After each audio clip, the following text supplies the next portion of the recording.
during practice. He said he is going to be savvy. He's a veteran. He knows how to mix and match his lineup. It's going to be a strategy. When you have 33 years of rest. Spidle again, actively trying to return Spangler to the mat. He gets warned for stalling, and Spangler gets up to his feet. He's up 1-0 here in the second period. Little over 1 minute to go here in the second period between Spangler and Spidle at 1:25. Hoosiers and the Chippewas. Nice hips there of Spidle, staying up, and it's Spangler that gets warned for stalling. It kind of gives a look to the official like, really? That was a point, but nonetheless, Spidle. Interesting to see if that comes into play later on. Wow, and that's another stall warning on Spangler, so that is a point for Spidle, and now all of a sudden, he's ahead 2-1. Trying to come around and double off. 2 seconds, nothing doing. Spidle will get the win over Spangler at 1:25. What a match to kick us off here inside Wilkinson Hall. How about the defense from Sean Spidle? Usually in these 125. We move on to 133. It's Cayden Rooks, the graduate student, 7-4 on the year from Columbus, Indiana, going against Vince Perez, the redshirt senior from Adrian. Rooks in on a peek through, switches off, pops his head outside, shelves the leg. Trying to finish, and that is the 3-point takedown, our first takedown of the dual meet here inside Wilkinson Hall. Rooks just trying to force a stalemate here in this position. Roll through once again, Perez up and out to his feet, he gets the escape. Rooks right back in front headlock position, and now Perez trying to eat away at some of that riding time that Rooks accumulated in the first period. He had 50 seconds, that's counting down. Perez tries to go for the bat return. Rooks with the switch, gets around and gets the 2. Lighter weight guys, Ian, they're just so crafty, they're so spry, they're so wiry and hard to handle. They're so fun to watch. You don't know what you're gonna see watching these guys wrestle. Exactly, that reversal right there was just unbelievable. Prevent the takedown, just hold on to that leg, and there's another takedown for Cayden Rooks. Rooks is starting to pick it up here. The reversal and now the takedown, he's up 8-2. Up 8-2 with over a minute of riding time, 1:10 and counting for Cayden Rooks. We are a minute to go in the second period at 1:33. The Indiana Hoosiers hosting the Central Michigan Chippewas. Perez with another escape. Rooks hunting for a major at this point in time. Hanging out on the back. Perez cuts out, blasts through that. I think he got awarded the escape and the takedown. Rooks got caught sleeping, and all of a sudden, it's an 8-7 match. We're on the edge of the mat here at 1:33. Rooks just didn't expect that at all, Ian.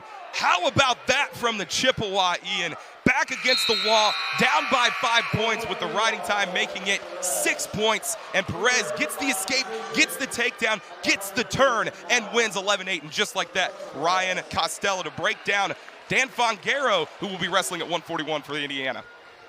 You know, I don't think it gets talked about enough, Ian, the stresses on the mental side of things, the class side of things for these wrestlers and these athletes. It's a lot of time on both sides.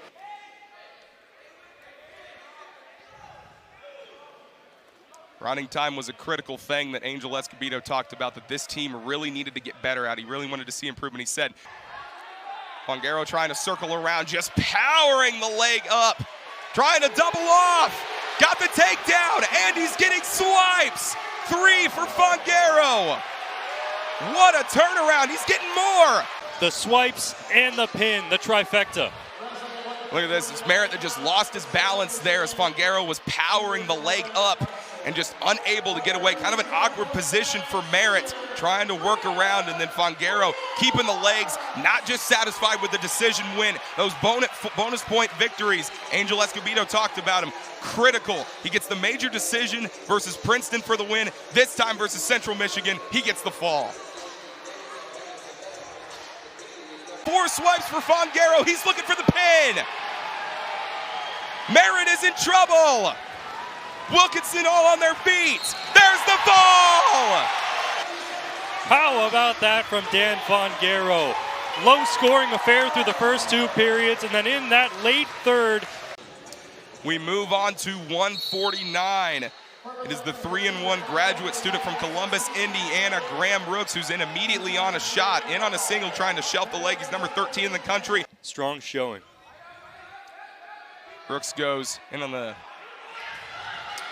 ride, but able to get away is Munson. Graham Rooks comes out the back. No takedown awarded yet. There it is, the reversal. Graham Rooks on top. In the final seconds, Munson trying to get away. Rooks still on top, goes for the switch. Graham Rooks hangs on at 149 and brings Wilkinson Hall to its feet.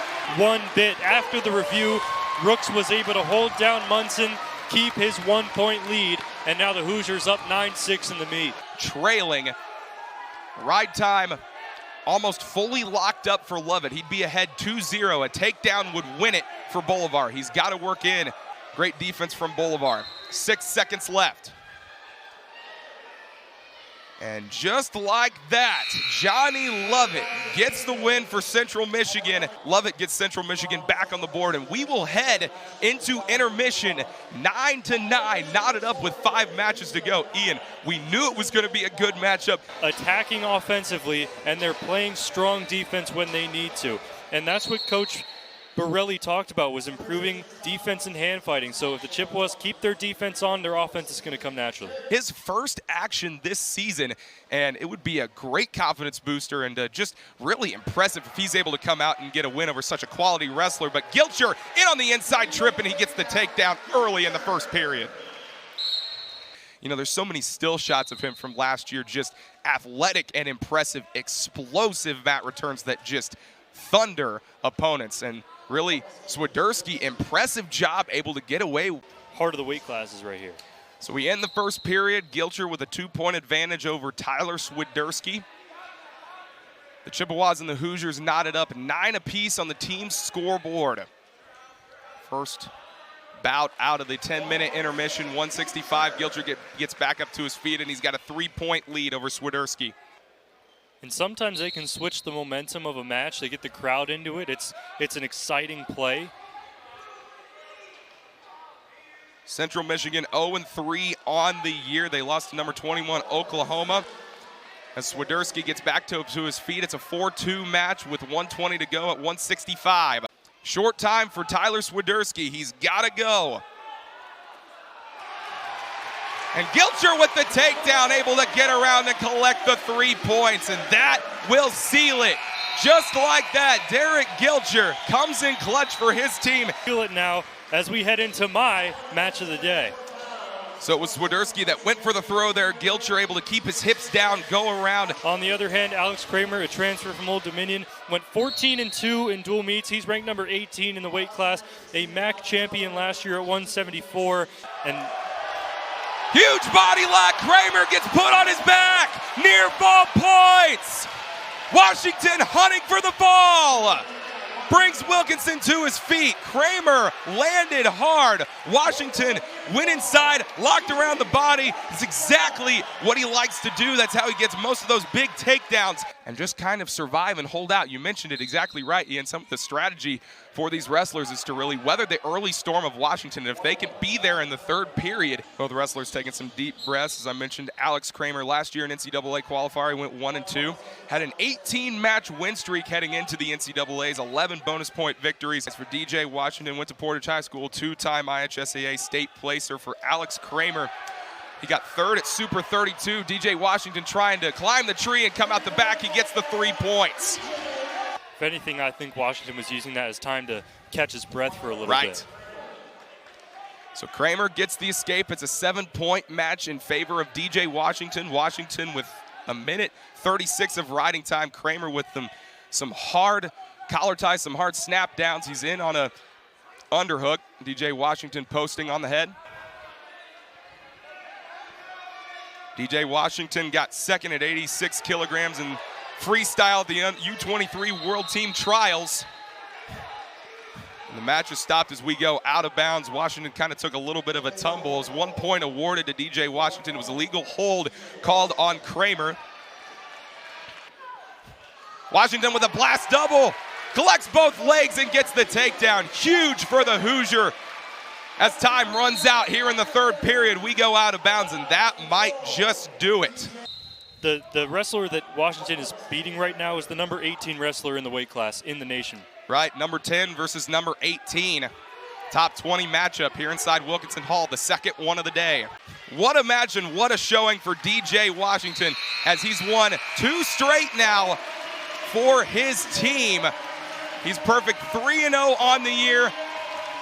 3 duels, 3 wins, all of them come by bonus point victories. A major decision for Indiana. We know that there are some sports people that are great from the region, but there are also some sports media people that are phenomenal from the region. Sideline reporters that we have here at the IU School Sports Media program. And, just again, incredible opportunities that the IU Sports Media program gives you here at Indiana University. It's a great school.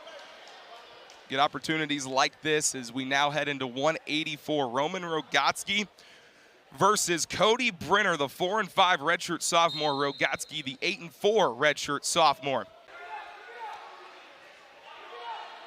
So here we are up to this point, 184. Rogotzke tries a Granby. Brenner rolls through. Rogotzke able to cut away and get the escape in the final seconds. That's huge for the Hoosier. Yeah, a needed point there because a takedown would put Rogotzke on top 4-3.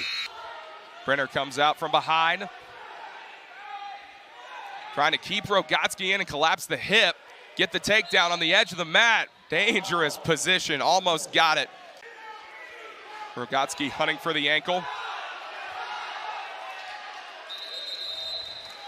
And the match will be stopped, and it's 1 point awarded to Rogotzke. I believe it was Brenner that's going to be warned or was called again for stalling. If Rogotzke's able to get the takedown now in this situation, ride time's locked up for Brenner, but if Rogotzke's able to get the takedown, he will win this matchup 6-5. Rogotzke, tripods up. Brenner goes for the spiral ride, trying to keep the strong hips of Rogotzke down. And Brenner just not wanting to get another stall called on him. He just lets him go. We're knotted up 4 apiece. Rogotzke trying to elevate. Short time, 10 seconds. 4-4. Brenner with the lead. Rogotzke comes out the front. No takedown awarded yet. There it is. Roman Rogotzke does it in incredible fashion. How about that? So with 2 matches to go, it's 197. It's Gabe Sollars, the redshirt freshman, versus Luke Cochran, the freshman as well. 2 very young guys trying to in on a blast double, and Sollars just bounces right back. He locks up the near side cradle. Cochran's in trouble. Sollars trying to blast through it. Puts Cochran on his back. Looking for the fall at 197. Cochran in trouble, and Gabe Sollars gets the pin. You talked about it. 2 Rams going up against each other, but at the end of that, Sollars turned into a Ram truck. Cochran got the pin, and Indiana up 25-9. It's been the bonus point victories that have done it for them in the dual meets all year, and the exact same thing we're seeing take place right now. Indiana locks it up with the pin from Gabe Sollars. They will win this dual meet 25-9 regardless of what happens here. And it looks like Indiana will forfeit the 285-pound weight class. It is Bryan Caves that gets the forfeit. Indiana content to just give up those 6 points